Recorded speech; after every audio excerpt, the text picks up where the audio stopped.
Greetings! This is Captain Henson, and today we will be discussing Bad Batch Episode 9, Bounty Lost. With me today is... just the one and only Jedi Knight Luke Warren. Due to personal reasons, Clint won't be joining us this time. So with that out of the way, let's get into the episode. We'll be changing things up moving forward. Instead of doing plot summaries, we'll just be talking about the major beats of the episode, or anything else of note to talk about. If anyone is watching this podcast and hasn't seen the episode, I'm just gonna list off a couple of things that basically summarize the episode without going into full-fledged paragraphs worth about it. So, if you haven't seen the episode, obviously make sure that you don't watch this any further, otherwise this podcast will spoil it for you. So basically, the big thing with this episode is that it follows on directly from the previous episode, with Cad Bane taking Omega back to the Kaminoans. The episode opens pretty much right where the previous episode left off, with Crosshair in a two-man fighter with a clone pilot in the front, and they were chasing down the Bad Batch. Yep, quite persistent. But they got out of Bracca's atmosphere, got out into space, and then made the hyperspace jump. And the beginning of the episode is the only instance we get of Crosshair, which is kind of a surprise. Yeah, well, we needed to finish this up. We see Lama Su, who are the other two?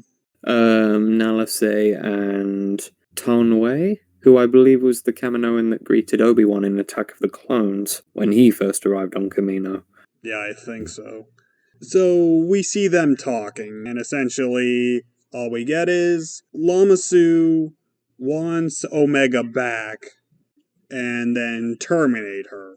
We find out later on that, as suspected, yes, she's a first-generation, unaltered clone, like Boba Fett. So that makes her very valuable.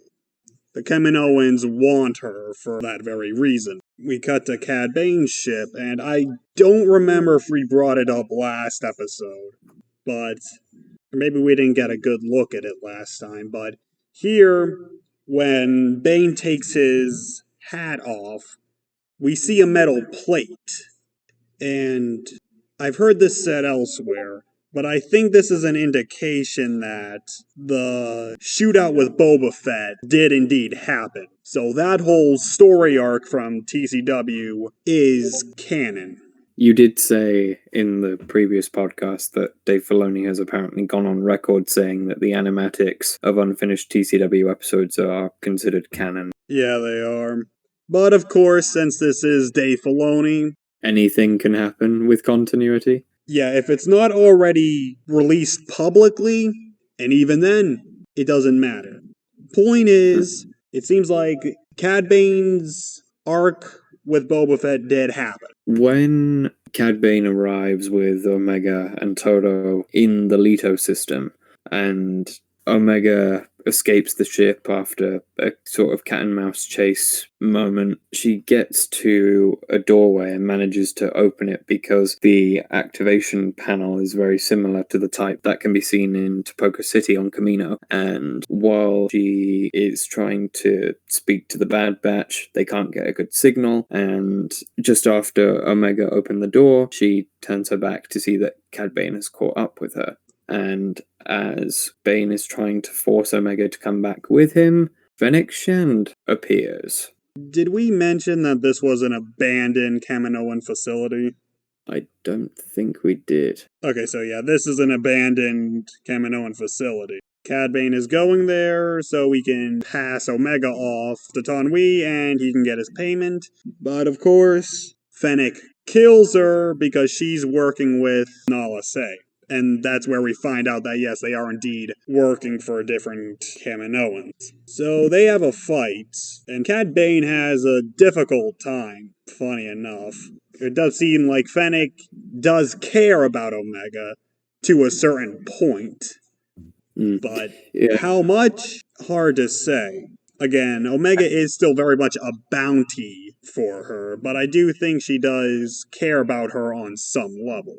Though it's difficult to gauge exactly how genuine Omega's value as a person is to Fennec, because bear in mind, bounty hunters are bounty hunters, and they're only in it for the big paychecks.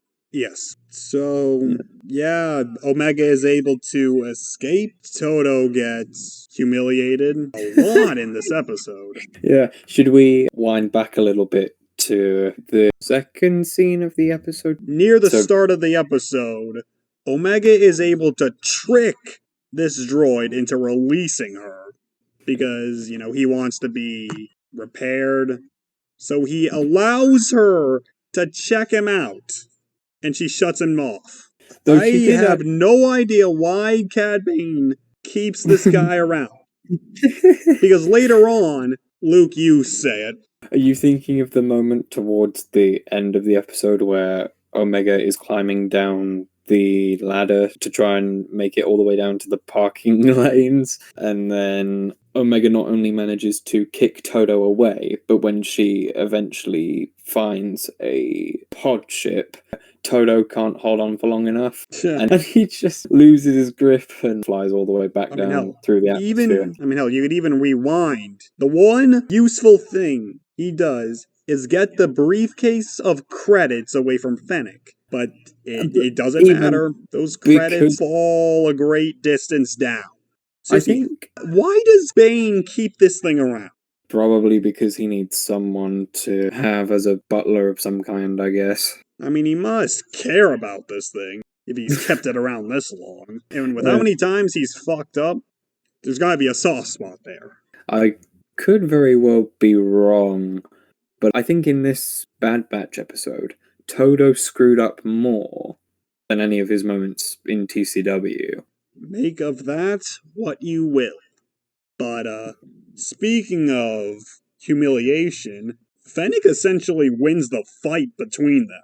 Yeah, there's a point in the first half of the fight when Omega has just run away from both of them, and Fennec actually managed to incapacitate Bane with an explosive. And she even managed to disarm Bane of one of his blaster pistols using a bolus whip type thing. Hell, she's able to tie him up and kicks him off the ledge of the facility. So if he didn't have those rocket jets on his boots, he would have died. I actually thought he was going to die. A part of me also thought he was going to die, but they wouldn't kill him off this way. A part of me honestly thought in that moment that Bane's rockets were going to give out of fuel after he'd been kicked out of the facility's structure. But surprisingly not. He makes it back to his ship, but it's been sabotaged. By guess who? Yeah, she humiliated him. Which is actually a good segue into the last point, the ending. The ending begins with a brief conversation between Fennec and Nalase. Fennec says, if you need me to get her back, it'll be extra. But Nalase tells her, your services are no longer required. She's safe. I'll give you your credits. So, at least for now, Fennec is done in this show. But I'm sure she'll come back. Maybe. We'll see. But then the Bad Batch actually managed to collect that little pod ship. After making it out of the pod and being greeted by Wrecker, Omega breaks down to Hunter most directly and asks why are the Kaminoans after her. And it's here that Hunter finally reveals to her why the Kaminoans want her. She's special, worth more than any clone, even them. And then the episode ends with a heartwarming moment between Omega and Hunter where he comforts her. They'll protect her. And that she won't ever have to go back to Kamino, at least not as long as she's got the Bad Batch protecting her. Yep, and that was the episode. So, overall, this was a really good episode. Seeing Cad Bane in action again was nice. Seeing him get humiliated was also nice, given that I was never really a fan of him in TCW as a kid. So this was nice. And plus, knowing more about why Omega is as important as she is was nice. And I am convinced now more than ever that Boba Fett will indeed show up. They'd be crazy not to have him show up. Plus, I mean, with Cad Bane here, with Fennec here, you got like 3 different reasons as to why Boba Fett should show up. Not to mention, the book of Boba Fett. I mean, come on. Makes too much sense.